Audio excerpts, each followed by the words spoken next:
Խորհրդարանական ընտրությունների արդյունքների վերահաշվարկը կարծես լուծում էր 9-րդ գումարման ազգային ժողովում երրորդ ընդդիմադիր ուժ ունենալու խնդիրը, որի առաջ կանգնել էր Գագիկ Ծառուկյանի առաջնորդած Բարգավաճ Հայաստան կուսակցությունը նախնական արդյունքներով անցողիկ շեմից միայն 60 ձայնով հետ մնալով, եւ կենտրոնական ընտրականն անվավեր է ճանաչում երկու ընտրատեղամասի արդյունքներ՝ Երևանին ու Բարաշեն վարչականում գտնվող 10 կոտորակ 51-ի եւ Սյունիքի 35-65-ի։ Սրանք այն ընտրատեղամասերն են, որտեղ քվեարկությունը չնայած օրենքի պահանջին ավարտվել էր երեկոյան ժամը 20-ից հետո, քանի որ միայն ընտրական օրվա ավարտին էին տեղամասերում քվեարկելու իրավունք ունեցող զինվորականներին բերել ընտրության։ Կենտրոնական ընտրական հանձնաժողովը հանգում է այն եզրակացության, որ քվեարկության օրը թիվ 35 կոտորակ 65 ընտրական տեղամասում տեղի ունեցել այնպիսի խախտումներ, որոնք կարող են իապես ազդել քվեարկության արդյունքների վրա եւ հնարավոր չէ բարձր թիվ 35 կոտորակ 65 ընտրական տեղամասում քվեարկության օրինական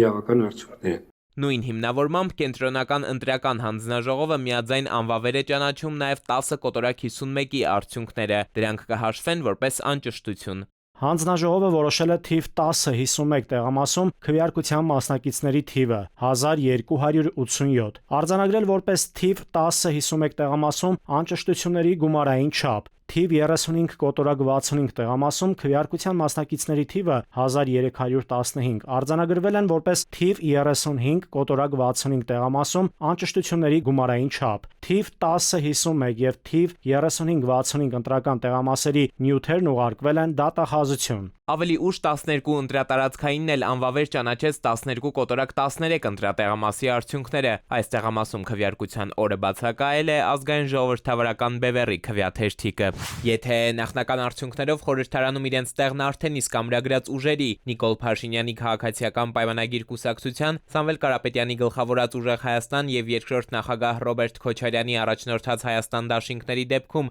այս տեղամասերի քվեարկության արդյունքների չեղարկումը էական ազդեցություն չի ունենում, ապա Գագիկ Ծառուկյանի Բարգավաճ Հայաստան կուսակցության համար այն դառնում է վճռորոշ։ Նաև այս հիմնավորմամբ են ԲՀԿ-ում կարծում, որ իրականում գործընթացն ուղղված է իրենց դեմ։ Երբ այլևս որևէ կասկած չկար, որ ԲՀԿ-ն խորհրդարանում է, իշխանությունը որոշեց գնալ բացահայտ ջարդարարության։ Ուշ երեկոյան գաղտագողի անցկացվեց ԿԸՀ նիստ, որտեղ չեղարկվեցին երկու տեղամասերում անցկացված ընտրությունները, առանց վերաքվեարկություն նշանակելու, ինչպես պահանջում է ընտրական օրենսգիրքը։ Ակնհայտ է, որ ընտրությունները չեղարկվել են հենց այն տեղամասերում, որտեղ ԲՀԿ-ն շատ քվե է ստացել։ Միաժամանակ չեն չեղարկվել այն տեղամասերի արդյունքները, որտեղ ԲՀԿ ձայների զրոյացումը չէր կարող ազդել ընտրությունների ելքի վրա։ Բարգավաճ Հայաստանը կասկածի տակ է առնում ընտրությունների արդարությունն ու թափանցիկությունը, վիճարկում արդյունքների լեգիտիմությունը։ Նույն սկզբունքով նախքան կավարտվի ձայների վերահաշվարկի վերջնաժամկետը, կենտրոնական ընտրական է գալիս նաև Ուժեղ Հայաստան դաշինքը։ Քաղաքական այս ուժն էլ պահանջում է անվավեր ճանաչել ընտրությունների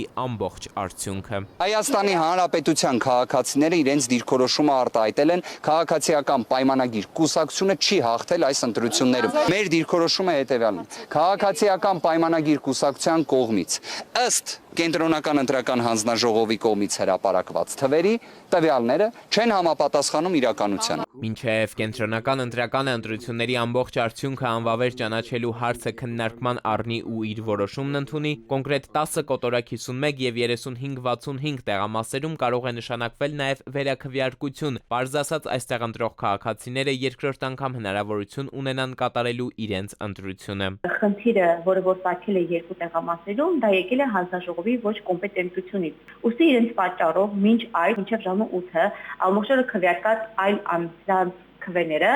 զրոացվել են, այդտեղ խախտվում է նաև ընտրողի քվեարկության իրավունքը։ Կարծում եմ, որ պետք է անպայման վերաքվեարկություն լինի, անկախ նրանից, թե դա կազդի ընտրությունների արդյունքների վրա թե ոչ։ Երկու տեղամասում վերաքվեարկության որոշում ԿԸՀ-ն ընդունի թե ոչ, ընտրությունների ամբողջ արդյունքը անվավեր ճանաչի կամ չէ, ընդդիմությունն արդեն հայտարարել է նաև հասնելու են սահմանադրական դատարան։ Ամենաբարձր ատյանում ընտրությունները կվիճարկի նաև երկրորդ նախագահի Հայաստան դաշինքը։ Էդուարդ Պողոսյան, ժամը լրատվական։